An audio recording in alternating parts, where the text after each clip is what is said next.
अस्सलामु अलैकुम वरहमतुल्लाहि वबरकातुहू। उम्मीद है नाज़रीन किराम आप खैरियत से होंगे।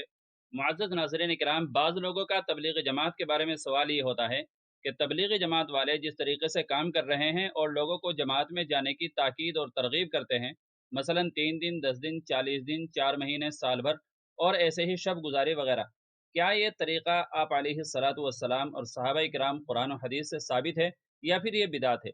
तो चलिए इस सिलसिले में हम शरीयत मुतहरा का हुक्म और मुफ्तियान किराम का फतवा देखते हैं कि इस बारे में उसमें क्या लिखा गया है। चुनांचे बेहतरीन रहनुमाई के लिए हम दारुल उलूम देवबंद के फतवे का रुख करते हैं।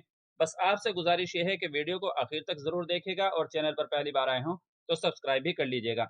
चलिए फतवा देखते हैं। साहिल दारुल उलूम देवबंद से सवाल कर रहा है, तबलीगी जमात के बारे में क्या ख्याल है?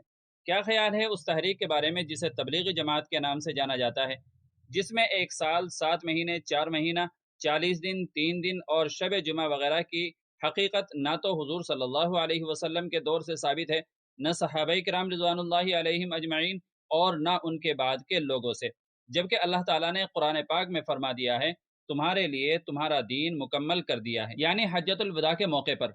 तो फिर दीन में इन नई चीज़ों का आना बिदात नहीं तो और क्या है? तो दारुल उलूम देवबंद ने इन सवालात के जवाबात दिए हैं, आप खुद भी मुलाहजा फरमा सकते हैं। बिस्मिल्लाहिर्रहमानिर्रहीम।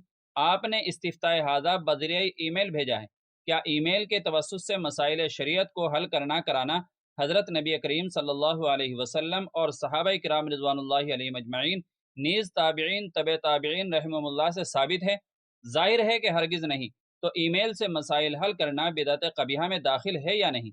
आपके यहाँ प्रेस में छपा हुआ कुरान शरीफ पढ़ाया जाता है? क्या ज़माने खैरुल कुरून में प्रेस में तबाह किए कुरान शरीफ पढ़ने का सबूत है? ज़ाहिर है कि हरगिज़ नहीं। फिर इस पर क्या हुक्म है? रहा फ़ी नफ्सिही जमात तबलीग में निकलने का सबूत तो वो बिल्कुल साफ़ हज़रात सहाबाए किराम रिज़वानुल्लाहि अलैहिम अजमईन से साबित है, और हज़रात सहाबाए किराम रिज़वानुल्लाहि अलैहिम अजमईन ने जो कुछ इख्तियार फरमाया वो कुरान और हदीस बल्कि मंशा रसूल अकरम सल्लल्लाहु अलैहि वसल्लम को पूरी तरह समझकर इख्तियार किया था। बाकी जमात तबलीग में निज़ाम जमात का मामला ऐसा है जैसा कि मदारिस में निसाब तालीम और निज़ाम तालीम वगैरह का होता है।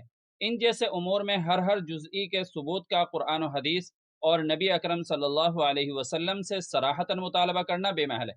आप पहले बराहीन क़ातिया मुसन्नफ़ा मुहद्दिस कबीर मुहाजिर मदनी हज़रत मौलाना खलील अहमद साहब सहारनपुरी रहमहुल्लाह में बिदात की तारीफ़ शरई और उसकी हकीकत का मुफस्सल बयान बगौर इत्मीनान से मुताला करें।